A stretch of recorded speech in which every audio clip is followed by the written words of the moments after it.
What is up, guys, and welcome to another episode of my HLTV Fantasy. Today we are looking at Europe RMR B for the PGL Major or Perfect World Major Shanghai 2024. America's RMR went very well for me, top 1%, placement 74. There was some small chance of getting like a top 3 this event. I think if I had slightly better boosters and if Yakindar did a bit better in the last 2 maps for Liquid, or if Biguzera was just generally better this event, I could have done it and gotten my first placement in the top 3. Also, if I had like Exit, I believe, instead of Biguzera, that would have been a pretty good pick. But I can't be too unhappy with this, of course. Top 1% is always top 1%, we take those. And nice to get some positive variance after a long time of negative variance. So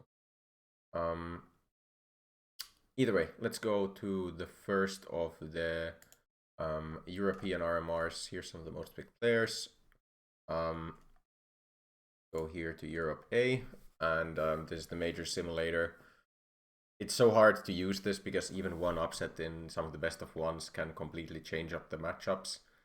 So it's more of a tool that I like to nowadays use to kind of during the event, just to look at potential matchups once some of the results have already been finalized. But generally speaking, in this event, I would say Navi obvious favorites to make it through, Vitality obvious favorites to make it through, same with Mouse. I would say FaZe as well. All 4 of these should make it through. I think the first 3 are like the biggest favorites, and those that should go 3-0 or 3-1 in almost every case. You can always lose a best of 1 against a decent team, or if the seeding happens to match you against a pretty good team, you could lose in some of these matches here. Kind of depends on which teams you play, and of course it depends on who you play in the 2-0 bracket as well. And then you go into the 2-1s. But either way, I would say these 3 teams are like favorites to go 3-0 or 3-1.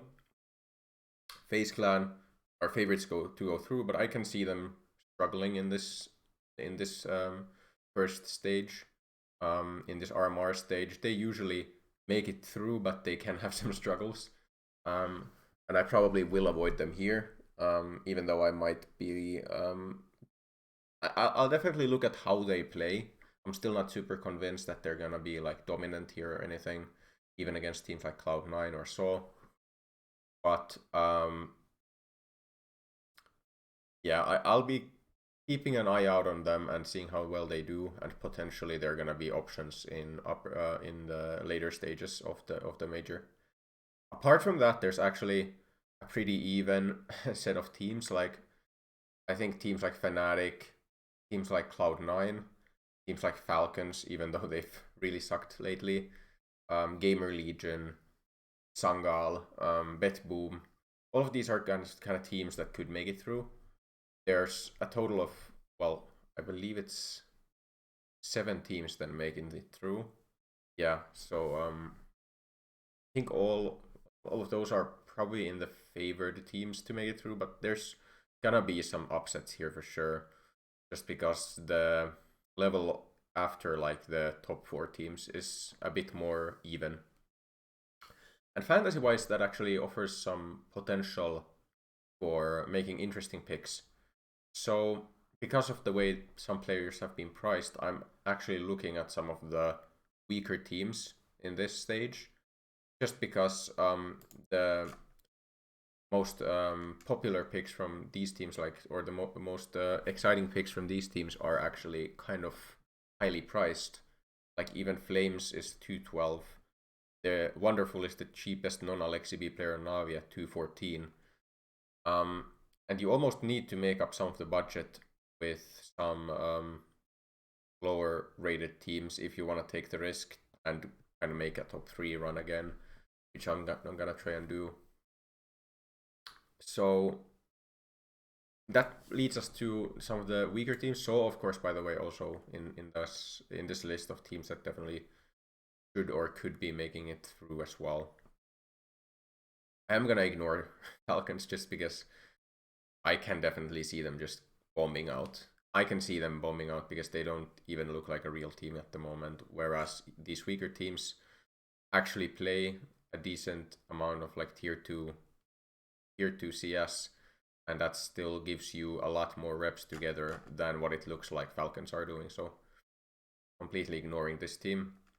And when we go down here, the actual most interesting team to me is actually Cloud9. So when I first looked at these teams and their players and their pricing, Cloud9 definitely jumped out at me as a potential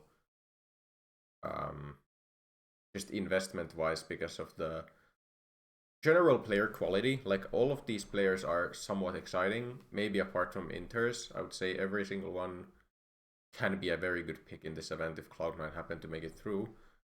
And the player prices are very, very, very fair. Like Axile, IC, Heavy God, definitely this trio is capable of putting up really insane numbers, and they kind of have been putting up really great numbers.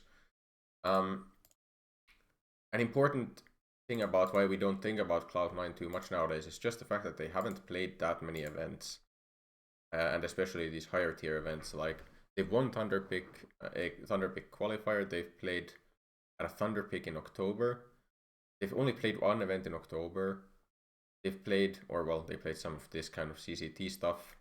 They played at the Blast Premier Fall Showdown, and they haven't done like that poorly. It's not like they're losing badly every game. Like they're beating 9Z. Mongols is a very good team. Fnatic at least putting them up against them.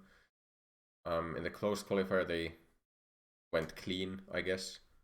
Like there's some bad results here, but it's like it's not that bad. As I think Passion UA, for example, is a completely fine team and might make it out of the second RMR. I just think Cloud9 is a worthy gamble to me. I can see them putting up a fight against FaZe in the first match. I don't think it's impossible for Cloud9 to win this matchup. And even if they don't, I think Cloud9 definitely can make this lower bracket run through to the major and put up some very good ratings for their prices. And essentially, I want to take the risk. It's a risk, of course. It's always a risk, but it's something that looks fair enough as a risk to me. Then it's just a matter of who I want to combine Cloud9 with. To me, the obvious pick would be Na'Vi, personally. A couple reasons. Number one reason is that they are the number one team. Number two, I think they are the favorites to go through this RMR. Like the number. If I had to pick one team that definitely makes it out of the RMRs, it would be Na'Vi. Just their general level of play is too high. They definitely see this as the most important event alongside the major in this part of the season. And number three, they're my favorite team, and I want to root for them, and I want to wake up tomorrow at 6 a.m. finish time to watch them play.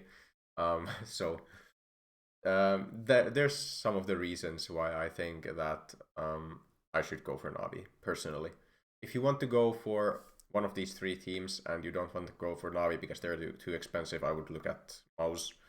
Torji at 211 usually does quite well in these group stages. Jimmy at 215 has had a bit of a fall off in form recently, and like in the last event he didn't do well, but he's still definitely one of the best players, if not the best player in the world in his roles. And I would still expect him to do very well here at the RMR. For Mouse as well, this has to be one of the most important events for them.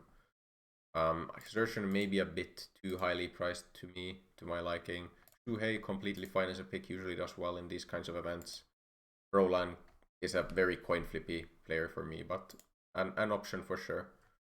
And then you could go Vitality. Personally, if you go Vitality, I would look at Flames, because he's just extended his contract. There could be some contract buff for him. Whereas Spinks, on the other side, there's some rumors that he might be leaving Vitality. That could also lift some pressure off him, like where he doesn't feel like he needs to really perform all that well. Depends a little. what his like mindset is. Might give him the kind of buff where he's like, okay, last event with Vitality, this major, and then go out with a bang.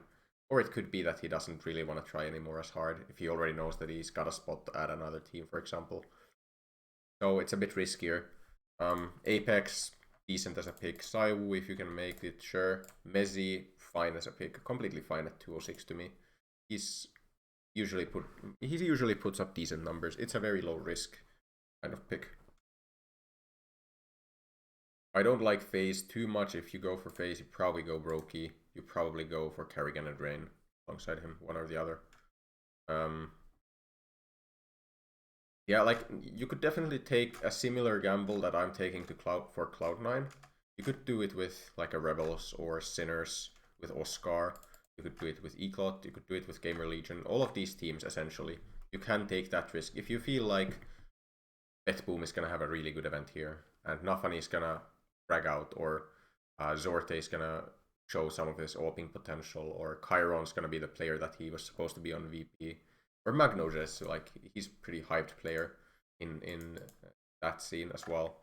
Like any one of these, if you feel like you know that they're gonna do better than people expect, just go for them.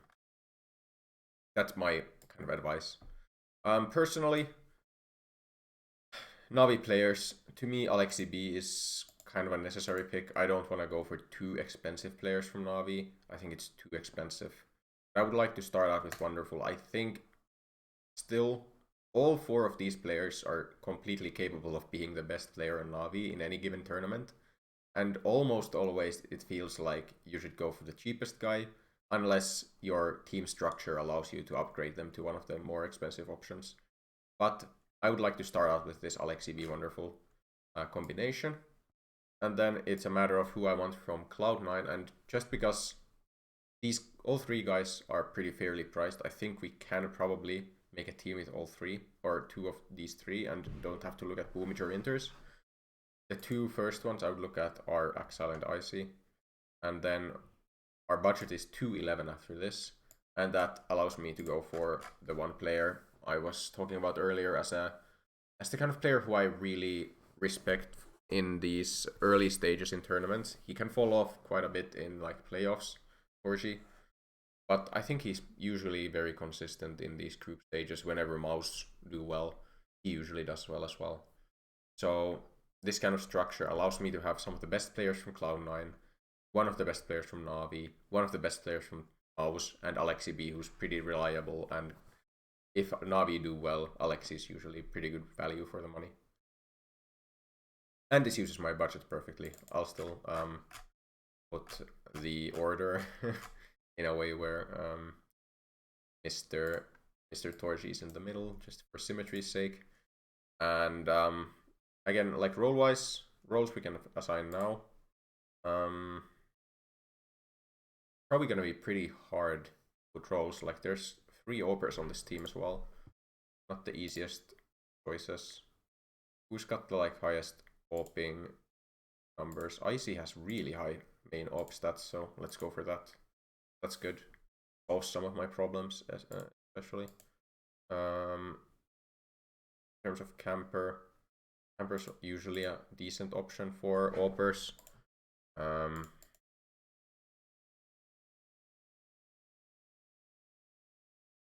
Let's put camper on Wonderful here. And then what is Torji's best role? 35-35. Looks like it's actually multifragger. What is Exile's best role? Ooh, he's good on attacker. 35-54 or 42-42. Really entering that much for them. I didn't realize this. Interesting. But it's also good, I think, if they do well. What is better? Attacker or entry fragger? The stats say entry fragger. I'll trust the stats here. Let's say it's entry fragger. And then Alexi's probably on like IGL or support. Yeah, support. Support is really good on him.